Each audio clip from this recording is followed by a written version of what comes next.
So I made the transit video for just like my May highlights, the extended version, well, the small version and the extended version. And then I got a message that I needed to make a more extended version, especially when it comes to Jupiter's transit, Jupiter moving. And so we're just gonna flow with what the messages are today and what you guys need to hear. And so just to kind of like break it down for you, Jupiter takes about a year to transit each sign of the zodiac. So in total, it takes about 12 years for Jupiter to transit, from either coming to where your Jupiter is in your chart, or really if we start from like Aries being the beginning of the zodiac all the way back, finishing up through Pisces, that will take about 12 years. It might take a little bit more, give or take, because sometimes it's more of a 13-month transit versus a 12-month transit. And so Jupiter's really impactful. And before I get started, I just want to also preface that I am a Vedic astrologer, a Jyotishi, and so I follow the sidereal form. So what I'm talking about will be different if you follow more of the tropical Western astrology. So what is Jupiter? Jupiter is the guru. He is the teacher. Go back and say he's the celestial guru. He's the great benefic. He brings abundance and expansion, joy. He's known for the color yellow. You could even say gold hues for him as well. He rules both Sagittarius and Pisces, and he is his happiest or exalted in Cancer, and his not so happiest or debilitated in Capricorn on that spectrum. He rules Thursday, so I kind of love that. I was actually wanting to record this yesterday, but recording it today on a Thursday. And so he rules all Thursdays, every single week, month, every Thursday of the year he rules. He's very connected to spirituality. He's very strategic. So people that have a prevalent Jupiter might be really good strategists. He's also seen as not like the warrior, that's more of a Mars role, but definitely like general, like again, that strategist giving orders, like this is what needs to happen. So yeah, that's kind of like overarching, and I'm sure I'll get some more downloads on what we need to know about Jupiter. He also rules certain lunar mansions as well. But anyway, so the great benefic is transiting. He's moving out of Taurus, which he's currently in, a sign ruled by Venus, and will be moving into the air sign of Gemini. So he will be there. The transit that we will be working with in this year will be really interesting, as I mentioned, because he will be moving back and forth between Gemini and Cancer. And we will be feeling that in this year of 2025. So right now, like I said, we start the year with Jupiter in Taurus, a very grounded, earthly material sign. And then on May 14th, we will have Jupiter move into Gemini, a very air sign, a sign of polarities and dualities. We'll come back more to that in a little bit, and he will be in Gemini until October 18th, where then he will, so like if we think about that, that's actually not a huge amount of time for him to be in until he then moves into, it's really like kind of quick. And then he will move into the sign of Cancer. Well, he will be in Cancer from October 18th until December 4th and 5th, when he will station retrograde on November 11th.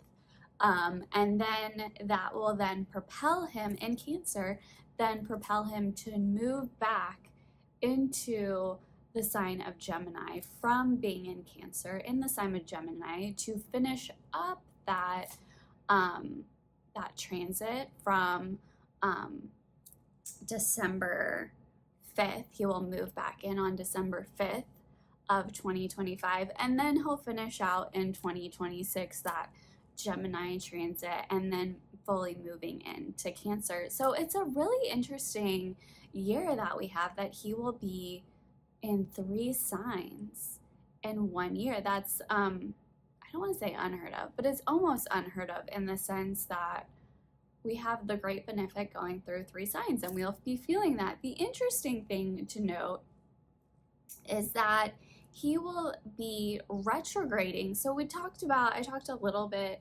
about Nakshatras. So these are lunar mansions. So again, we have the 12, not to get like too much in the weeds for you guys. I mean, this stuff I love. But so if we look at that, there are 12 zodiac signs. And if we look at the whole zodiac being about 360 degrees, right? But then we have each sign being really broken down further into about three pieces. And sometimes the pieces and parts aren't exactly, when we break them down, they're not exactly symmetrical, which is okay.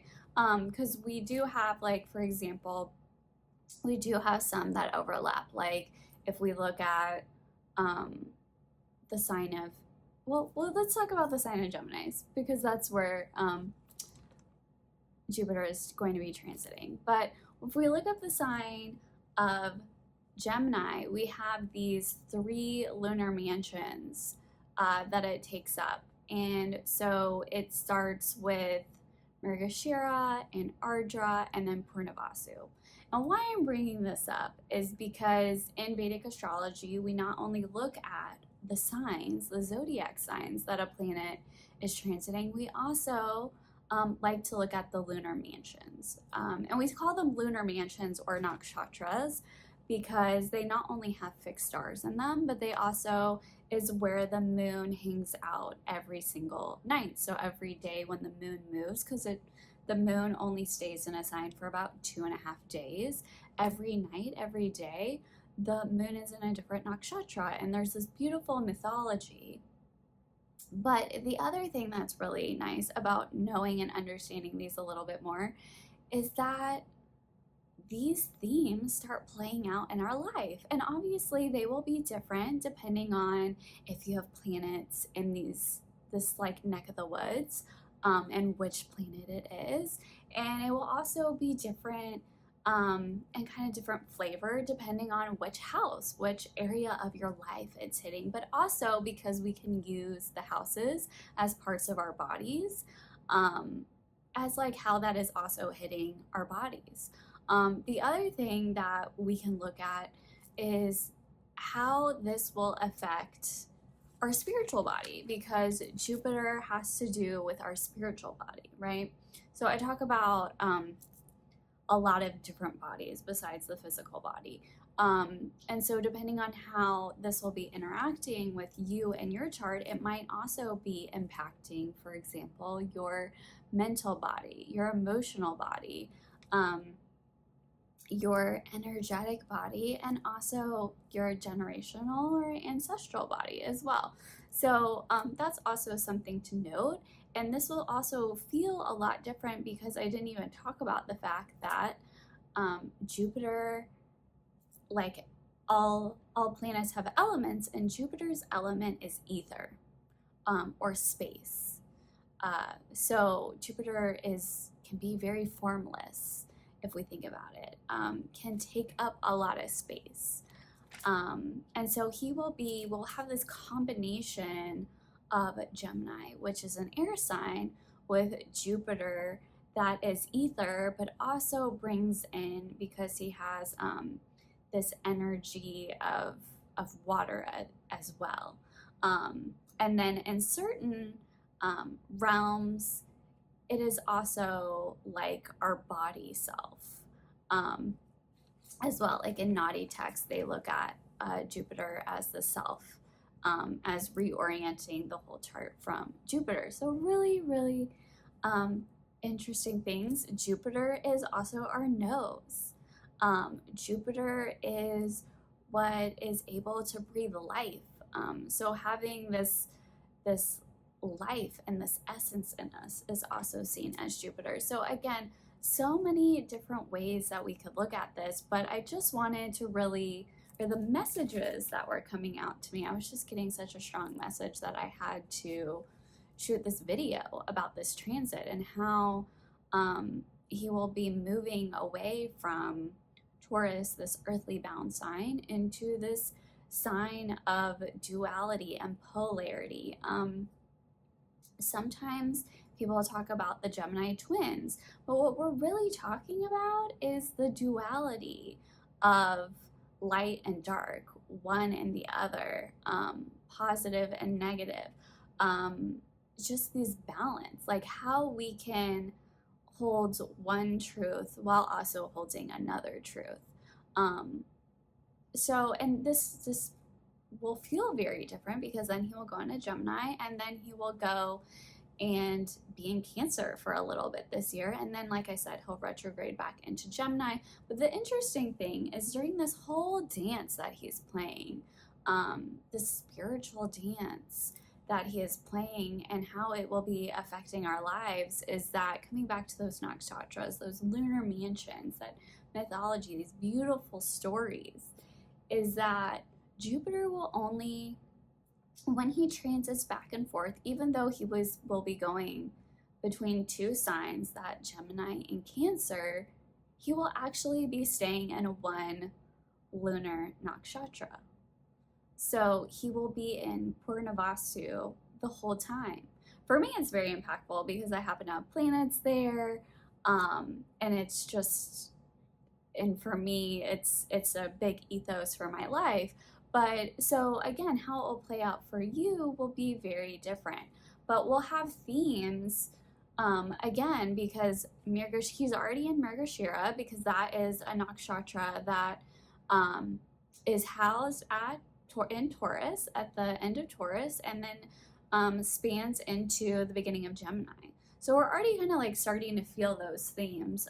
This has to do, like, this animal, so with the nakshatras, and apologize, we're just gonna go wherever we're supposed to, because that's typically how I work in channeling and what message we need to hear. So we might go in one direction and then come back, but it's all gonna like fold together. And it is really, honestly, it's such a nice harmony and collaboration between Jupiter, the great teacher, and Mercury, who rules Gemini, the sign of Gemini.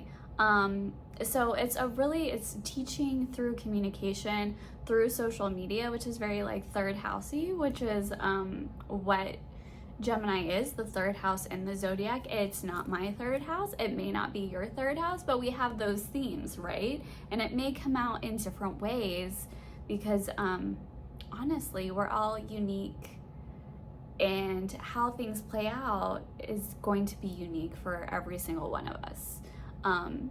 We may get similar themes, but it will not play out in the exact same way because we've come here to experience, right? And we've come here to experience in our own way. And that's how we can get the lessons and the teachings. Both these planets, Jupiter and Mercury, have to do with intelligence. And Mercury has to do with, like, a lot of times, like, discrimination. How are we, like, really looking at those thoughts and being discriminating in them?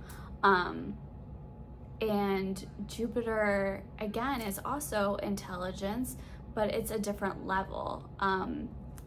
Jupiter, people sometimes don't realize this because they think, oh, it's the great benefic, he just gives to everyone. And he does, but it's about finding your right disciples, right? Like, and just thinking about that guru. That guru, when he takes on a disciple, he's not necessarily just giving you all the knowledge and wisdom. Maybe you have to go through certain learnings and lessons and sacred contracts to get that wisdom, where Mercury will maybe anyone that will listen will just give the knowledge. It's a little bit different, like levels of education and learnings, like that higher and lower level, and that like is this person really right for me? So that kind of, we're gonna be feeling those themes coming in.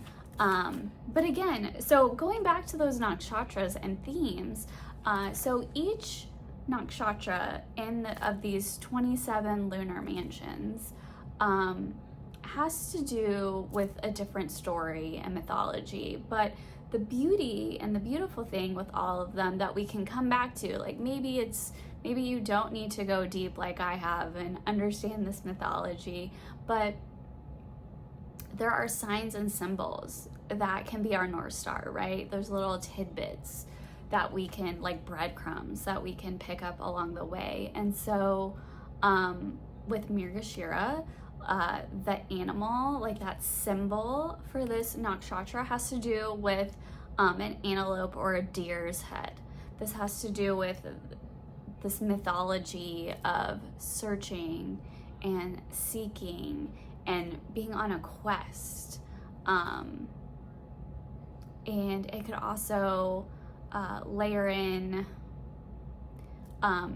if people have a prominent Mrigashira, for example, in their chart, then they might also be collectors. They might like to collect things.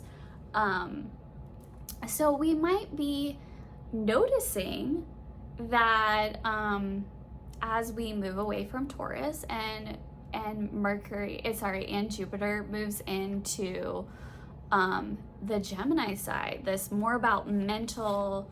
So Gemini is more about, because being ruled by Mercury, is more about our mental body, so our thoughts. So we might be searching and seeking in our thoughts in a different way than we have been before. We might be more prone to having a lot of thoughts coming in, and we might need to write things down. This isn't necessarily a bad thing. We might get a lot of great illuminations, but we might need to just so much going in our head and the mental body. I mean, Mercury does rule that mental body. So we might have so many of these illuminations that we might need to write things down. Mercury, after all, has to do with all forms of communication. So that is writing, that is speaking. Again, being part of that third house, we might notice third house has to do with social media and neighbors, and has to do with courage and putting a lot of effort. It's also a very transformational house because it is 8 houses away from the 8th house. So because of that, it's going to bring deep transformation. So we might notice that even though it isn't our third house, we still might notice themes of like great big transformation through this.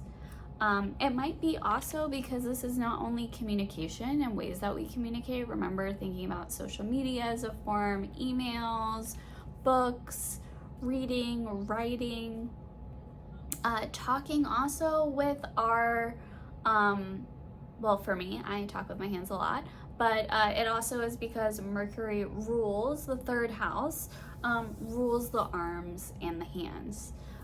That area. It also would rule like the lungs and the upper chest as well, would be the third house, and having to do with that natural placement of Mercury. Mercury has to do with green. So we might see green and yellow, kind of like that chartreuse ray coming together more with the marriage of Jupiter and Mercury. So yeah, just noticing how that will come up during this transit, just during this time. So like I said, this, the other interesting thing is that, like I said, Mirgashira has to do with like that symbol for kind of the folklore and the mythology behind it is the deer or the antelope's head. The other thing is we talk about animal symbols when it comes to Nakshatras, and the animal symbol for this part of the zodiac is actually the female serpent. And the thing that is so interesting about this is that we are in the year of the snake in Chinese culture, in the Chinese New Year, in the lunar New Year, we are in the year of the snake. And so I love kind of this blending of the female serpent and how we can learn so much from this wisdom of the female serpent in Vedic astrology in this area of the zodiac, and also this layer of Chinese lunar wisdom as well. So if we look at just that symbol of the serpent, the female, so we look at the female serpent, that has to do with creation and renewal and rebirth. But if we look at, and like I would even say divine feminine, Shakti, the power with that, and the fact that all of us hold both feminine and masculine energy within us. So we both hold the divine masculine, the divine feminine. We all hold this divine Shakti within us, the power. Like again, we can't have one without the other, because we can't always be active.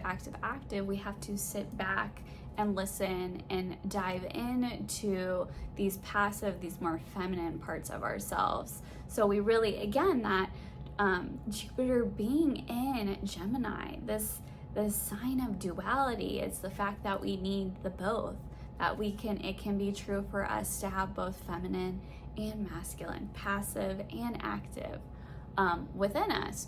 So then if we go in a little bit more to the year of the snake and how that wisdom of serpent snake energy, and again, this isn't something for us to be scared of or afraid of, but it's something for us to, like I say, always get curious. We may not know in the moment, but getting curious, right? So this can look like shedding of a lot of skin. I know, and we're not even halfway through the year, that I have shed a lot of skin to help me get to the next level, to help me get to the next rung. I also know that shedding skin is a time of, it's a very passive but also active. So again, that duality, that as we shed the skin, that's a very active thing, but also preparing to shed is something, and maybe like having grief around that and feeling emotion around that is something that's really interesting and really important. And then also honoring how we feel after we shed the skin. So like just that process and the layers, and the fact that it's not like, okay, well, I did this thing and now here's how I feel, like I did that, next, check a box. Is very much a process, right? So we have that in this area of the zodiac with Jupiter going there and having us, and so we might notice that maybe we're shedding some spiritual skin. Maybe we're shedding some skin that has to do with like education and wisdom, so that we can go to where we're supposed to and be at that next place instead of staying stagnant. We're never, changes are only constant. Even when we think that we're standing still, we're really not. We're still moving, we're progressing into a different area.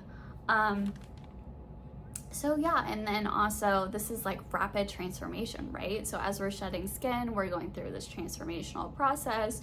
Jupiter transiting through the original third house, like all these amazing themes. Well, we might see some transformation how it comes to like how we communicate, and maybe the way that we communicate, and different forms that we want to use to communicate. And I would even say in social media, just in general, maybe in sales and marketing, and ways things are getting delivered to us.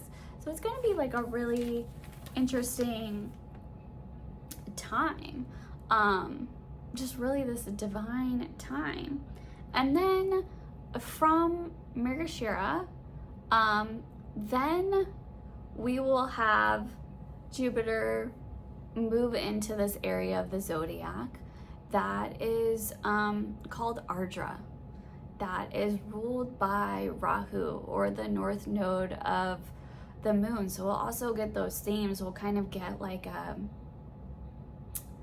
trifecta between Jupiter transiting in the sign of Mercury, and then in this area of Ardra ruled by Rahu, or the north node of the moon.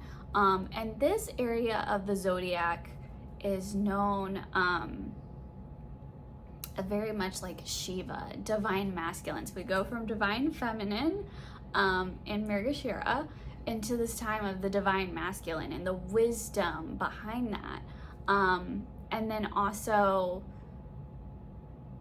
these notes of storm energy. It can be moments of, so we might feel through when Jupiter is transiting through this time that even though there might be some chaos coming in, it might feel very chaotic, that this is helping us to move through maybe some stuff that we've been really stuck on, we've been really stagnant on. So the thing about storms is they can be really chaotic in the moment, like those eclipses, they're so chaotic. If you just think about when a storm is coming in nature, and we have that behind us, and when a storm comes through, we feel, even before maybe the storm has hit, we feel the storm coming. We feel that power, that powerful energy coming through. And then we feel when the storm is here.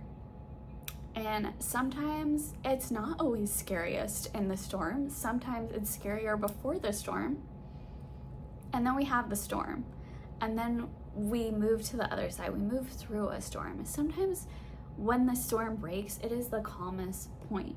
Because I don't know about you, but sometimes I just feel that energy coming, and I feel it coming, and I'm like, just get here already, because this energy is so potent right now that I would rather it just land where it needs to and just do what it needs to. So then I can feel it instead of the anxiety, that buildup, right? Mercury being a really ruling our nervous system, right? Ruling our mental body. So might bring a lot of anxiety during this time. But then we have the storm. The storm comes. And the thing about rain, so the symbol for this part of the zodiac is the teardrop, is like tears. And so again, the earth, the weather, the celestials crying, right, with the rain, and how that's also healing. How when we repress that energy, it can really it can really add harm to us. It can really add more trauma. It can stuff down more energy and emotion. And so we have Jupiter going through this Ardra Nakshatra, this area of the zodiac that is the storm energy. But the beautiful thing about the storm energy is that on the other side is when we can move through it. We can bring, sometimes we need that storm to shake up and bring chaos into our life so that we can get these illuminations during the storm. We can get these ahas. We can notice how strong we are. Notice that we are more resilient than we ever thought we were, so that we can do things in a different way, so we can break up that stagnation, so we can actually move forward in a direction that we need to, or maybe U-turn, or maybe go in a different direction than we never thought we could, but we will then move into a direction that's equally as important, because sometimes just taking a step forward is all we need to do, even if it isn't the exact right step forward. Sometimes that stagnation through that searching and seeking, right, and that Mrgashira energy is too much for us. And so the storm finally says, hey, we've gotten to the pinnacle, we've gotten to the apex, and I need you to move. I need you to do something, because you standing still, you running around, you maybe being too much in your head is not helpful. It's not helpful for you, it's not helpful for me, it's not helpful for any part of your life, right? Being in Gemini and Ardra, it's all about really calming the senses and the senses of the mind, that mental energy, right? So helping, like during this time, Jupiter is gonna help us gain control of the mind.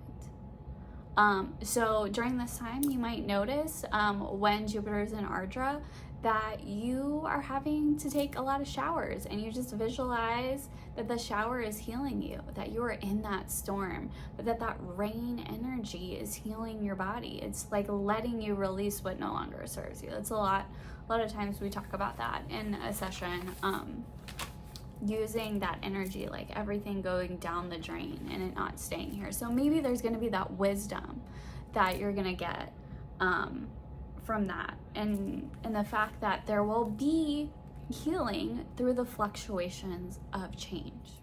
And so then we move from Ardra into Purnavasu, which is called the return of the light, because at the end of the day, after any storm, which again, a storm can be cleansing, a storm can be clearing, a storm can be so healing, but at the end of it, the sun always rises, right? Like sun rises in the morning and sun sets, and that will never change. And sometimes that is the only truth we have to hold on to move through it. But then we get Purnavasu, which is the return of the light. Its symbol has to do with a bow with quivers. So the fact that in Purnavasu, this has to do with a lot of leaving and coming back, moving away and moving back towards something. And it could be in the same place, it could be in a different place, it could just be you. It is that return of the light. It is that the light is nourishing. The light brings us that nourishment after that storm, after the darkness, after going back through. And this is where this nakshatra spans between the end of Gemini, the very beginning. It's only about 3 degrees into Cancer, and this will be that area where Jupiter will go back and forth. So he will move into Cancer, and that will have a much, even though it's the same nakshatra, we always say it's going to be different because the element is different and the sign is different. When Jupiter goes into that area of the zodiac, into the Cancer side of things, it will be a very different expression than when Jupiter is in the Gemini span of things. So we will feel those different layers, even though it's in that same area, that same mythology of the zodiac. And this nakshatra is ruled by Jupiter. So we will get a double dose when, either way, we'll get a double dose. So Jupiter is transiting, we got Jupiter energy, then we got Jupiter transiting his own nakshatra, more Jupiter energy, and then, so it'll be much different because we'll be moving from more of that in October, that more mental body, into the emotional body when he moves into Cancer. So we'll come back into that in a minute. But when he moves into that, it's the return of the light. It is, again, we went through the storm. I'm so resilient. I have really seen a lot. I've healed a lot. And now Jupiter is in this return of the light. This has to do with renewal, rebirth, rejuvenation.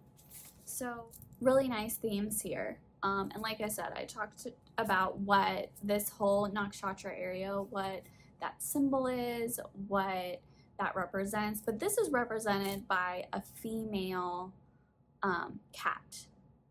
So this is, again, you can watch a lot of cat videos to see how a cat will interact. But like what I love about these is with these animals is that we move from like shedding skin with Margashira and a lot of like transformation into how it's a lot easier for us to look at themes like with having pets, how these animals act and how, for example, dogs and cats and animals know when a storm is coming. So that's going to be like really good indication. I would even say if you're going through your own personal storms, that your animals are going to be able to give you that wisdom and help you through that.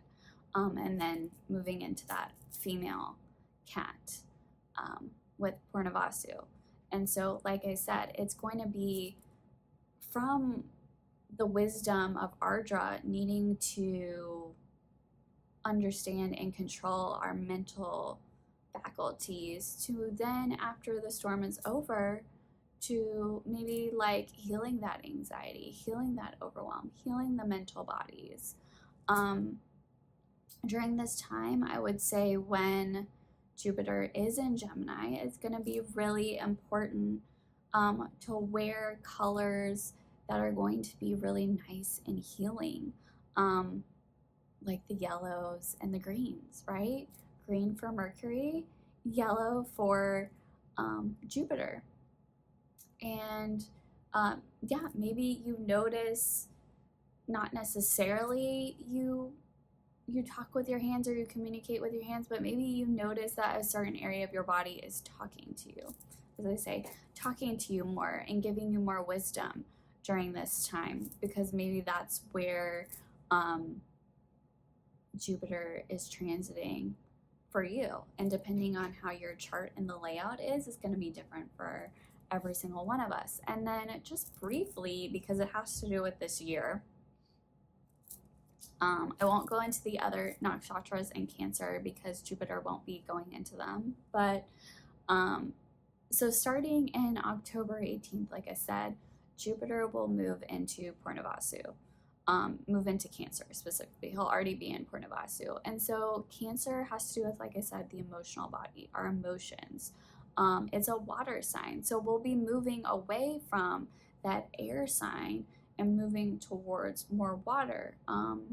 I would even say being around water is going to be very healing for us.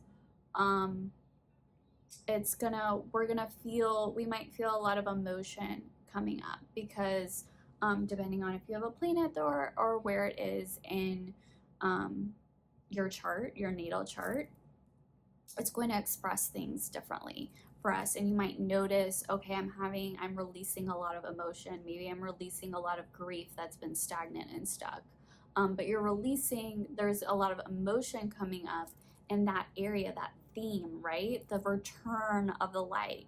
And so maybe the emotion is coming up so that on the other side you can feel at peace. On the other side, you can feel that light coming into your body, especially that emotional body. And I would also say, as a healer, as an intuitive healer, it's important to connect back with the body. Understand, okay, I have this abstract emotional body, but where am I feeling it in my actual body? And it's always okay to say, I don't know. It's always okay to say all over, but getting curious on what does that look like? Where could that be? And maybe sometimes where you think it is it might be there, but maybe that's not actually the root of where that emotion is, or the root of where that emotional body is. And understanding, okay, this emotion, even though in this moment it feels really hard for me, is actually a way that we can use it to be a resource. And just like, the mental body too, all same for all of our bodies, really, that it can be a resource. And if it is a challenge, if it is hard for us, if there is a block, that also can help us a lot. But getting curious and accepting ourselves, right? Moving into acceptance, that return of the life, those RE. So I kind of love that when we talk about a planet going retrograde, how this those RE words, reflection, release, those RE, like all those, because we're processing. It's a very internal time. And then that coming in with that like ether element, that water element of Jupiter. So it's gonna be like a lot of water energy during that time.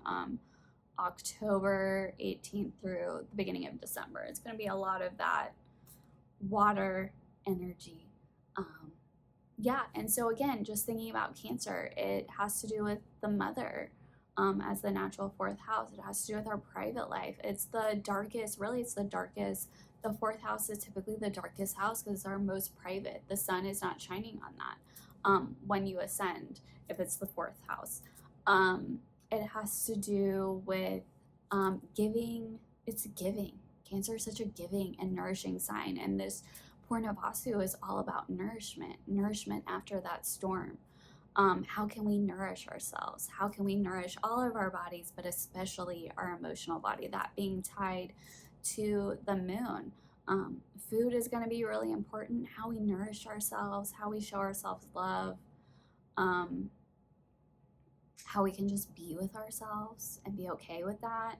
Moon also has to do with the womb as well. And so, and that being a place of creation, like how is that something that we need to move forward or reflect on, reevaluate? So it's going to be a really interesting time. I hope this was helpful, and I'm just really excited to see how everything will move in this very exciting time of change. So it's a year in each sign in general, like in total. Typically, like I said, this year is a little bit different, but like again, ether and air, they're gonna move real fast. And so he'll be in that Cancer sign where he moves a little bit slower and then goes right back into Gemini for us to get those follow-up lessons, those reevaluations that we didn't finish that first time around. That's the time of second chances and reflection. So I really wish you well during this time. And if you have any questions, you want to know where Jupiter is going to be transiting, what houses, how this will impact your life, then feel free to reach out for a Vedic astrology reading. I'd love to help you and guide you. So I hope you enjoyed another episode of Clear Your Path to New Beginnings. And I'm an intuitive healer, so working with modalities, Eastern modalities like Reiki and crystals, and obviously astrology and some other things. And I just wish you well. If you want to learn more, you can stop by my website. That's www.torysaks.com. It'll be at the end slide. So good luck, and just really be open to the abundance, the opportunities, in this time of new beginnings in this area of your life.